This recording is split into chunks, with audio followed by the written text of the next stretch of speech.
الحمدللہ ناظرین محترم، تلاوت پیش کی گئی، ترجمہ پیش کیا گیا۔ آئیے ان آیات بینات کی تفہیم کے لیے، تفسیر کے لیے ہم چلتے ہیں علامہ مفتی محمد اسماعیل نورانی صاحب کی جانب۔ جی حضرت بسم اللہ۔ بسم اللہ الرحمن الرحیم، الحمدللہ رب العالمین، والصلاة والسلام علی سید الانبیاء والمرسلین۔ الحمدللہ معزز ناظرین، آج سورہ محمد کی تلاوت کی گئی ہے اور اس کے ساتھ ساتھ سورہ فتح کا بھی کچھ حصہ تلاوت کیا گیا ہے، یعنی 26ویں پارے کا دوسرا ربع تلاوت کیا گیا ہے۔ قرآن کریم کی معروف صورتوں میں سے ہے سورہ محمد۔ اس کو سورہ قتال بھی کہتے ہیں کیونکہ اس میں اللہ رب العالمین نے کفار کے ساتھ قتال کرنے کا حکم فرمایا ہے، اور سورہ محمد اس کو اس لیے کہتے ہیں کہ اس کی آیت نمبر 2 میں لفظ محمد موجود ہے، یعنی کہ اللہ رب العالمین نے اپنے محبوب صلی اللہ علیہ وسلم کا نام نامی اس میں گرامی اس صورت میں ذکر فرمایا ہے۔ سورہ محمد ناظرین قرآن کریم کی مشہور صورتوں میں سے ہے اور مدنی صورتوں میں سے ہے۔ کل 38 آیتیں ہیں، 4 رکوع اس میں شامل ہیں، اور ان میں اس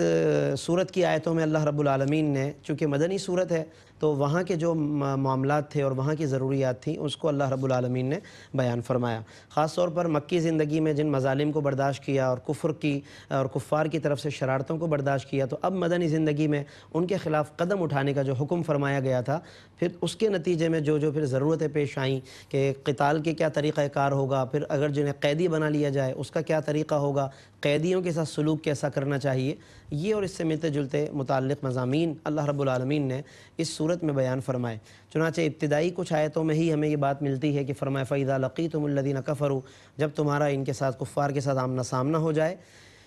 فَضَرْبَ الرِّقَابِ، تو پھر ان کے اوپر حملہ کرو، ان کے اوپر وار کرو، قتال کرو ان کے ساتھ، حتیٰ کہ جب تم انہیں خوب قتل کر لو تو پھر ان کو خوب مضبوطی کے ساتھ باندھ دو۔ فَإِمَّا مَنًّا بَعْدُ، اس کے بعد یا تو احسان کر کے ان کو رہا کر دو یا ان سے فدیہ لو، یہاں تک کہ جنگ اپنے ہتھیار ڈال دے۔ یہ کچھ مضامین ہیں، یعنی بظاہر ایک ایک جملہ ہے لیکن اس کے پیچھے پورے مضامین ہیں کہ جس کے تحت علماء مفسرین نے پوری ابحاث یہاں پہ رقم فرمائی ہیں۔ خاص طور پر چونکہ اس آیت میں قیدیوں کے ساتھ سلوک کی طرف اشارہ کیا گیا ہے، تو اس کی تفصیل میں ہمیں جو ائمہ کے اقوال نظر آتے ہیں، اور ان میں وہ قول کہ جس کو زیادہ ترجیح دی گئی حضرت امام شافعی کے ہاں بھی، اور پھر حضرت امام ابو حنیفہ رحمۃ اللہ علیہ سے بھی ایک روایت یہی ہے، اور اسی کو پھر قابل فتویٰ قرار دیا گیا، وہ یہ کہ قیدیوں کے ساتھ جو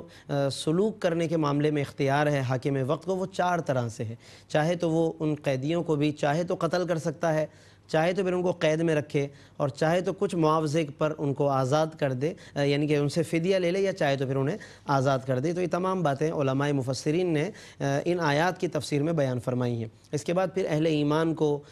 دین کے لیے محنت کرنے اور اس کے لیے مددگار بننے کی طرف توجہ دلائی۔ آیت نمبر 7 میں فرمایا یا ایھا الذین آمنوا، اہل ایمان، ان تنصروا اللہ ینصرکم، اگر تم اللہ کی مدد کرو تو اللہ تمہاری مدد کرے گا۔ یہاں پر اللہ کی مدد کرنے سے مراد یہ اللہ کے دین کی مدد کرو، لیکن اس کو بھی اللہ نے اپنی ہی مدد قرار دیا تاکہ لوگوں کے دلوں میں اہمیت پیدا ہو کہ اللہ کے دین کی مدد کرنا یہ اللہ ہی کی طرف متوجہ ہونا ہے، اللہ ہی کا قرب حاصل کرنا ہے۔ تو یہ بہت اہم آیت ہے کہ جس کی طرف ہمیں توجہ کرنی چاہیے، اور اس کا نتیجہ فرمایا کہ ینصرکم، اللہ تمہاری مدد فرمائے گا، ویثبت اقدامکم، اور اللہ تعالیٰ تمہیں بھی ثابت قدمی عطا فرمائے گا۔ تو جو بھی خاص طور پر وہ لوگ، وہ طبقہ کے جو دین سے وابستہ ہے، انہیں تو اور زیادہ اللہ پر توکل کرنا چاہیے اور اللہ تبارک و تعالیٰ کے دین کے لیے مخلص ہونا چاہیے۔ پھر یقیناً اللہ تبارک و تعالیٰ ان کے لیے اسباب پیدا فرما دیتا ہے، اللہ تعالیٰ ان کی غیبی مدد فرماتا ہے۔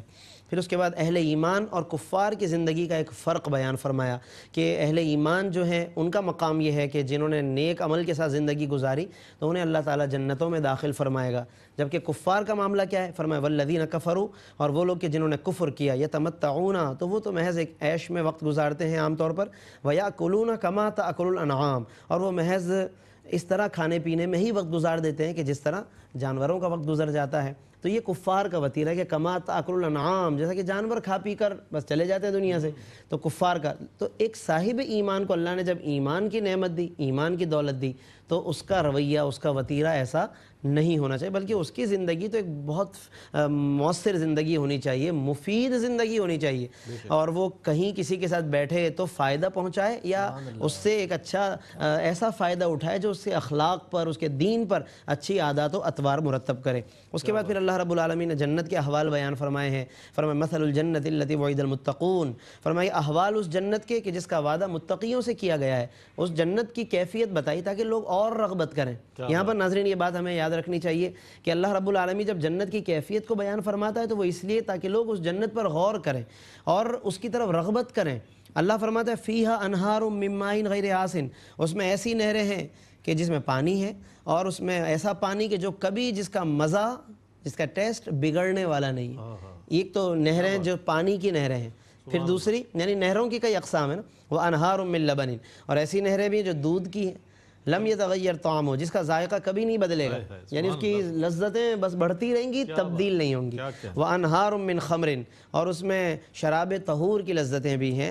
نہریں ہیں، لذۃ للشاربین، جس میں پینے والوں کے لیے لذت ہے۔ وَأَنْهَارٌ مِّن عَسَلٍ مُصَفًّى، اور بڑے صاف ستھرے شہد کی نہریں بھی ہیں وہاں پر، یعنی اللہ نے جنت کی نہروں کو یہاں پہ بیان کر کے جنت کی رغبت دلائی ہے۔ تو یہ بہت اہم موضوع ہے ناظرین، اس سے معلوم ہوا کہ جنت کی تعریف کرنا، جنت کے احوال بیان کرنا، جنت کی طرف رغبت کرنا، یہ اللہ تبارک و تعالیٰ کی یعنی اللہ تبارک و تعالیٰ کا طریقہ ہے قرآن کریم میں کہ اس نے راغب فرمایا ہے۔ لہٰذا ہمیں جب ہم کوئی مضمون لکھیں، جب ہم کوئی اشعار کہیں، چاہے وہ نعتیہ شاعری ہو یا کوئی سی بھی، تو اس میں کوئی ایسی بات نہ کریں کہ جس سے خدا نخواستہ جنت کی کمی کی طرف کوئی اشارہ جاتا ہو۔ بعض اوقات کچھ ایسے اشعار آ جاتے ہیں سامنے کہ جس میں جنت کی کچھ کمی کو بیان کیا جاتا ہے، اور جنت کو کچھ کم ثابت کرنے کی کوئی کوشش ہو سکتا ہے، وہ قصداً کوئی ایسی کوشش نہ ہو، لیکن ایسا انداز نہیں اپنانا چاہیے۔ علماء نے یہی بیان فرمایا کہ جنت کی بہت عمدہ انداز میں تعریف کی وہ اللہ نے بیان کی ہے، اللہ نے جنت کی تعریف فرمائی، لہٰذا شعراء کو بھی چاہیے کہ وہ جنت کی تعریف کریں۔ ایک مقام کی تعریف کی وجہ سے دوسرے مقام کو وہ کمی اس کی بیان نہ کریں، یہ ایسا کوئی طریقہ اسلام میں کہ جن مقامات کو اللہ نے عزت بخشی ہے تو ان کی عزت ہمیں بھی بیان کرنی چاہیے۔ اور اس کے علاوہ قیامت کا اللہ رب العالمین نے ذکر فرمایا، اس کی علامتوں کا بھی ایک اشارہ فرمایا، فرمایا کہ کیا یہ لوگ قیامت کا انتظار کر رہے ہیں؟ ان تأتیہم بغتۃ، کہ ان پر آ جائے اچانک، فقد جاء اشراطھا، تو بے شک اس کی کئی نشانیاں تو آ چکی ہیں، یعنی انہیں چاہیے کہ ان نشانیوں میں غور کریں۔ اور قیامت کی نشانیاں ظاہر ہے کہ مسلسل اب اس دور میں تو ہم اور دیکھ رہے ہیں کس طرح سے جہالت کا غلبہ ہے، پھر لوگوں کے آپس کے معاملات کیا ہیں، قتل و غارت گری کا بڑھنا ہے، اور دیگر ایسی نفسی کا عالم ہے، یہ تمام چیزیں ہمیں نظر آ رہی ہیں۔ پھر اس کے علاوہ ناظرین اس میں خاص طور پر منافقین کی حالت بھی بیان کی گئی۔ جب جہاد کا کوئی حکم آتا ہے یا کوئی ایسا حکم جس میں مشکلات پیش آئیں تو ان منافقین کی حالت بڑی عجیب ہوتی ہے۔ رأیت الذین فی قلوبہم مرض، تو آپ دیکھو گے کہ جن کے دلوں میں بیماری ہے، یعنی منافقین، ینظرون الیک نظر المغشی علیہ من الموت، تو یہ آپ کو ایسے دیکھ رہے ہوں گے جیسے بے ہوش ہونے والے ہیں یہ۔ تو یہاں پر یہ بات خاص طور پر قابل غور ہے کہ شریعت کا جب حکم آ جائے وہ پھر اس میں نرمی ہو یا سختی ہو، بس وہ اللہ کا حکم ہے، ہمیں یہ سوچ کر اس کو قبول کرنا چاہیے۔ ایسا کوئی رویہ اپنانا کہ یا منہ بنانا تو یہ صاحب ایمان کا نہیں بلکہ منافقین کا طریقہ ہے۔ پھر اس کے علاوہ تدبر فی القرآن کی بھی دعوت دی گئی کہ ہم قرآن میں غور و فکر کریں، اور خاص طور پر اس پر ہم ضرور توجہ رکھیں کہ شیطان بعض اوقات اچھی چیز کو بھی بری چیز کو بھی اچھا بنا کر پیش کرتا ہے، اس کو تسویل کہتے ہیں، یہ ایک عمل ہے تسویل الشیطان، یعنی کہ وہ شیطان مزین کر دیتا ہے، تزیین، تسویل، یہ قرآن نے فزین لہم الشیطان سول لہم، یہ قرآن کے الفاظ ہیں کہ شیطان بعض اوقات بہت اچھی جناب اس کو چیز کو بنا کر پیش کرتا ہے، وقتی طور پر ہمیں وہ حقیقت نظر نہیں آتی، جس کو صوفیہ نے یوں بیان فرمایا کہ شہد کی شیشی میں زہر پلاتا ہے، وہ شیشی پر لیبل شہد کا ہوگا لیکن اندر زہر ہوگا، اور وہ اس طریقے سے پلاتا رہتا ہے۔ صوفیہ نے اس طرح مثالیں دی ہیں، اور ہمیں ان مثالوں میں بھی غور کرنا چاہیے اور ان آیتوں کو بھی ہمیں بار بار پڑھنا چاہیے۔ پھر اس کے علاوہ ناظرین خاص طور پر آیت نمبر 30 سورہ محمد کی اگر ہم اس میں غور کریں، اللہ رب العالمین نے نبی صلی اللہ علیہ وسلم کے علم کے حوالے سے بیان کیا، آیا حضور کو منافقین کا نفاق پتہ تھا یا نہیں؟ لوگ یہ بھی بحث لے کے بیٹھ جاتے ہیں۔ اللہ رب العالمین نے بیان فرمایا وَلَوْ نَشَاءُ، اگر ہم چاہیں لَأَرَيْنَاكَهُمْ، تو آپ کو دکھا دیں یہ لوگ، فَلَا عَرَفْتَهُمْ، تو اے محبوب آپ انہیں پہچان چکے ہیں، اے محبوب آپ انہیں پہچان چکے، بِسِیمَاهُمْ، ان کے چہروں سے، وَلَتَعْرِفَنَّهُمْ فِي لَحْنِ الْقَوْلِ، اور آپ ضرور پہچان لیا کریں گے انہیں ان کے انداز گفتگو سے ہی۔ تو اللہ رب العالمین نے نبی صلی اللہ علیہ وسلم کے علم کی طرف اشارہ فرمایا، اور حضرت انس رضی اللہ عنہ کی ایک روایت ہے کہ اس آیت کے نزول کے بعد، یہ جو آیت ہم پڑھ رہے ہیں سورہ محمد کی آیت نمبر 30، فرمایا ما خفی علی النبی صلی اللہ علیہ وسلم بعد هذه الآیت احد من المنافقین، اس آیت کے نزول کے بعد کوئی منافق حضور سے پوشیدہ نہیں رہا۔ اور علامہ ابن جریر طبری نے بھی پھر اس پر حضور کے علم کے حوالے سے بہت تفصیل بیان فرمائی۔ اس کے علاوہ اس سورہ محمد کے اندر اور بھی ناظرین مضامین ہیں۔ اس کے ساتھ ساتھ سورہ فتح بھی آج اس کا کچھ حصہ پڑھا گیا ہے۔ سورہ فتح بھی ناظرین قرآن کریم کی مشہور و معروف صورتوں میں سے ہے۔ مدنی صورت ہے، 29 آیتیں اور 4 رکوع ہے۔ اس کو اگر ہم ایک پس منظر کے ساتھ ناظرین ذہن میں رکھیں تو یقیناً ہمیں بہت سی باتیں سمجھنے میں آسانی ہوگی، خاص طور پر وہ وقت کہ جب حضور علیہ السلام نے ہجرت فرمانے کے بعد ابھی 6 سال گزرے تھے کہ پھر آپ صلی اللہ علیہ وسلم مکے کی طرف روانہ ہوئے، اور پھر راستے میں صلح حدیبیہ کا معاملہ پیش آیا۔ حدیبیہ کے مقام پر آپ رک گئے، کفار چاہتے تھے کہ حضور کو اور اہل ایمان کو آگے نہ بڑھنے دیا جائے، اور پھر انہوں نے روکنے کی کوشش کی۔ اللہ رب العالمین نے اس مقام پر جو بھی صلح ہوئی تو اس کو اللہ رب العالمین نے فتح مبین سے تعبیر فرمایا۔ یعنی بظاہر تو وہ ایک صلح کا معاملہ تھا، لوگ سمجھ رہے تھے کہ یہ تو ہمیں یہاں سے واپس لوٹنا پڑ رہا ہے، عمرہ بھی نہیں کرنے دیا گیا، اور اللہ اس موقع پر کیا فرما رہا ہے، انا فتحنا لک فتحا مبینا، اے محبوب ہم نے آپ کو یہ بہت روشن فتح عطا فرمائی۔ اس وقت تو بہت سے لوگ یہ بات نہ سمجھ پائے، لیکن تاریخ نے ثابت کیا کہ وہی صلح حدیبیہ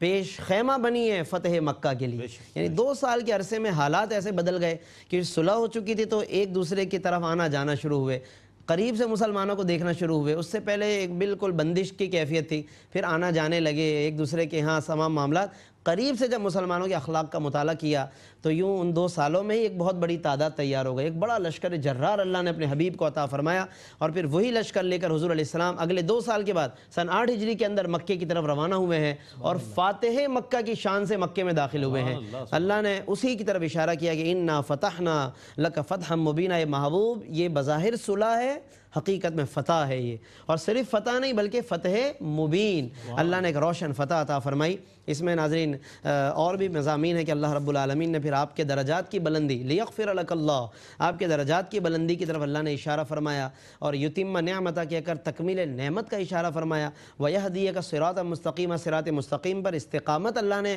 آپ صلی اللہ علیہ وسلم کو جو بخشی اس کی طرف توجہ دلائی ہے کہ لوگ اس میں غور کریں کہ اللہ نے اپنے حبیب کو کیا کیا نعمتیں عطا فرمائی، پھر صحابہ کو حضور کے طفیل صحابہ کو کیا کیا نعمتیں ملی ہیں، اس کا بھی اللہ رب العالمین نے یہاں پر ذکر فرمایا۔ اور منافقین جو سمجھ رہے تھے کہ حضور یہاں سے لوٹیں گے یا مسلمان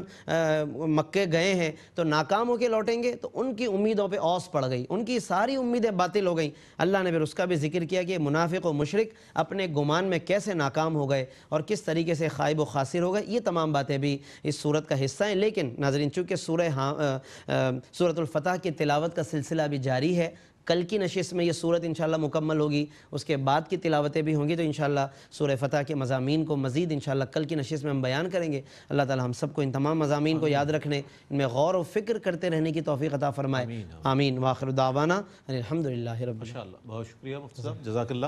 بہت ہی خوبصورت انداز میں مفتی صاحب نے تفسیر بیان فرمائی سورہ محمد اور سورہ فتح جو کہ جاری ہے ابھی، اس کے حوالے سے بڑے خوبصورت مضامین، اور اس طور پر آج کا یہ پروگرام مکمل ہوا۔ اس کے ساتھ ہی اپنے میزبان محمد رئیس احمد کو اجازت دیجیے، دعا کے ساتھ کہ اللہ تعالیٰ ARYQ TV کے اس اہتمام کو اپنی بارگاہ میں قبول فرمائے۔ انشاءاللہ کل آپ سے ملاقات ہوگی، کل تک کے لیے اللہ حافظ۔